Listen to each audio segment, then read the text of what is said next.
নরম তুলতুলে sponge cake আপনিও সহজেই তৈরি করে নিতে পারবেন কিছু ছোট ছোট টিপস ফলো করলে। আজকে আমি আপনাদের সাথে চায়ের কাপে কেক বেক করে দেখাবো, আর কোনো রকম ইলেকট্রিক বিটার ছাড়া কিভাবে ডাল ঘুটনি দিয়ে ফোম তৈরি করবেন সেটাই শেয়ার করব। হ্যালো এভরিওয়ান, আসসালামু আলাইকুম। সবাই কেমন আছেন? আশা করি সবাই আল্লাহর রহমতে সুস্থ আছেন, ভালো আছেন। আলহামদুলিল্লাহ, আমরাও আল্লাহর অশেষ রহমতে ভালো আছি। চায়ের কাপে এই কিউট কিউট কেকগুলো যে এত মজার হয়ে থাকে, আপনারা যদি না বানিয়ে খান তাহলে দেখবেন একদমই মিস করবেন। দেখুন, চায়ের কাপেও কিন্তু মাশাআল্লাহ খুবই সুন্দর এবং স্পঞ্জ কেকগুলো তৈরি হয়ে গিয়েছে, আর কেকগুলো একদমই পারফেক্ট হয়েছে, আপনারা স্ক্রিনে দেখেই বুঝতে পারবেন। তাহলে চলুন কথা না বাড়িয়ে মূল রেসিপিতে চলে যাই। বিসমিল্লাহির রহমানির রহিম। কেক বানানোর জন্য ফার্স্টেই আমি একটি মিক্সিং বোল নিয়েছি। বোলের মধ্যে আমি দিয়ে দিয়েছি দুটো ডিম। আপনারা এখানে একটি ডিম অথবা দুটো তিনটে আপনাদের পছন্দ মতো ডিম ব্যবহার করতে পারবেন। আমি এখানে দুটি ডিম দিয়ে কেকগুলো তৈরি করব।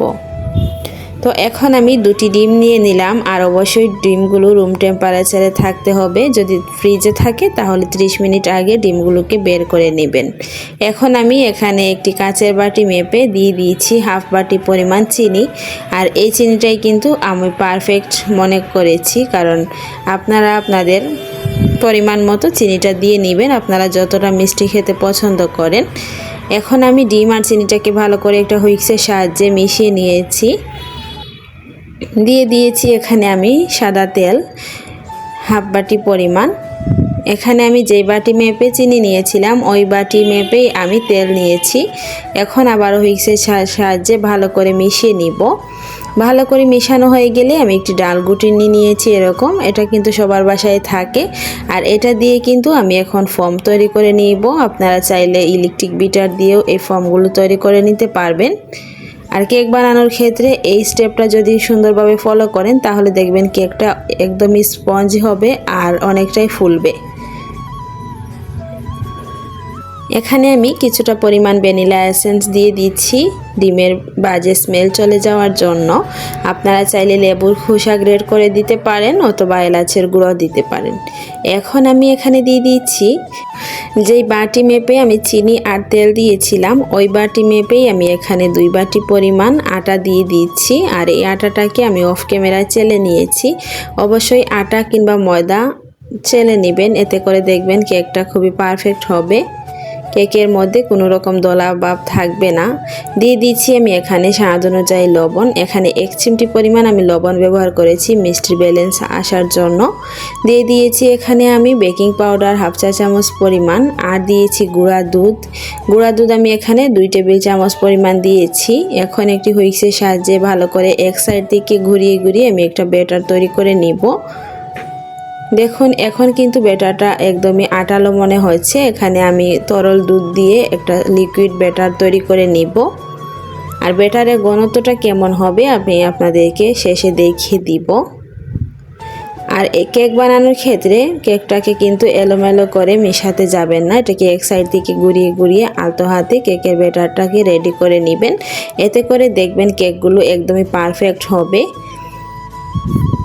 দেখতেই পাচ্ছেন আমি এক সাইড থেকে হুইক্সের সাহায্যে ঘুরিয়ে ঘুরিয়ে কেকের ব্যাটারটা রেডি করে নিচ্ছি।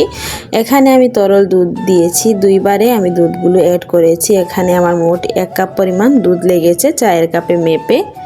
আপনারা এই মেজারমেন্টগুলো যদি ফলো করে কেক তৈরি করেন, যারা একদমই নতুন কখনোই কেক তৈরি করেননি, তারা কিন্তু খুবই সহজে কেকগুলো তৈরি করে নিতে পারবেন। আর ব্যাটারের ঘনত্বটা আমি আপনাদেরকে দেখিয়ে দিলাম। দেখুন, আমি যখন ব্যাটারটা উপর থেকে নিচে ফেলছি তখন দেখুন একটা দাগ ক্রিয়েট হচ্ছে, আর কিছুক্ষণের মধ্যেই কিন্তু দাগটা মিলিয়ে যাচ্ছে। এরকম যদি হয় তাহলে বুঝতে পারবেন যে কেকের ব্যাটারটা একদমই পারফেক্ট হয়েছে। এখন আমি কেকগুলোকে বেক করার জন্য এখানে 4টা কাপ নিয়েছি, আর কাপের মধ্যে আমি অল্প একটু পেপার দিয়েছি আর তেল ব্রাশ করে নিয়েছি যাতে কেকগুলো আমার ডিমোল্ড করতে সুবিধা হয়। এখন আমি আগে থেকেই রেডি করে রাখা ব্যাটারগুলো দিয়ে দিচ্ছি কাপের মধ্যে, আর কিছুটা জায়গা আমি খালি রেখে দিচ্ছি, এতে করে কেকটা ফুলতে সুবিধা হবে। ভিডিওর এই পর্যন্ত এসে যারা একটি লাইক দিতে ভুলে গিয়েছেন অনুরোধ করব একটি লাইক দিয়ে সম্পূর্ণ ভিডিওটি কন্টিনিউ করবেন। আর আমার চ্যানেলে যদি নতুন হয়ে থাকেন, আমার ভিডিওর কোনো অংশ আপনাদের কাছে ভালো লাগে, তাহলে প্লিজ আমার চ্যানেলটিকে সাবস্ক্রাইব করে পাশে থাকা বেল আইকনটি অলে প্রেস করে রাখবেন। এতে করে আমি নতুন কোনো ভিডিও আপলোড করার সাথে সাথেই নোটিফিকেশন আপনাদের কাছে পৌঁছে যাবে।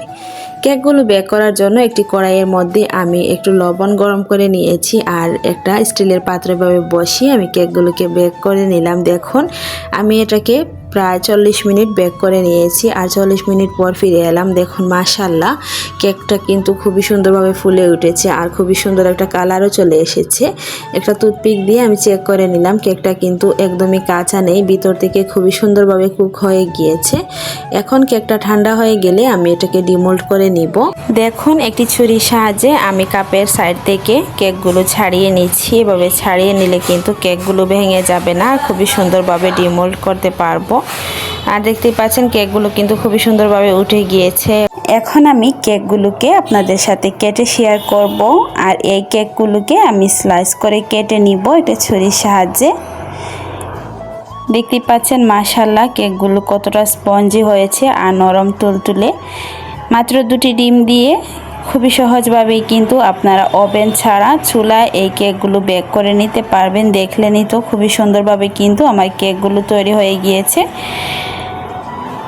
দোকান থেকে কেক কিনে না খেয়ে বাসায় এভাবে স্বাস্থ্যসম্মতভাবে নিজের হাতে কেক তৈরি করে খেয়ে দেখুন, খেতে কিন্তু খুবই ভালো লাগবে। আর বাজার থেকে কেক কিনে খাওয়ার কথাই ভুলে যাবেন যদি এভাবে বাসায় কেক তৈরি করে নেন। আমি কিন্তু প্রায় সময় এইভাবে কেকগুলো তৈরি করে থাকি আর আমার বাচ্চাকে দিয়ে থাকি। দেখতে পাচ্ছেন কেকগুলোকে আমি ছোট করে স্লাইস করে কেটে নিচ্ছি।